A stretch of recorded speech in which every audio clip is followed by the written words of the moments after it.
যে তুমি কেন বুঝোনি কি বলতে চাই ইশারাতে মনের কথা বলতে পারিনি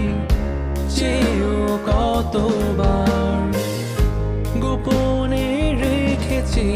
এই স্বপ্নটি আমার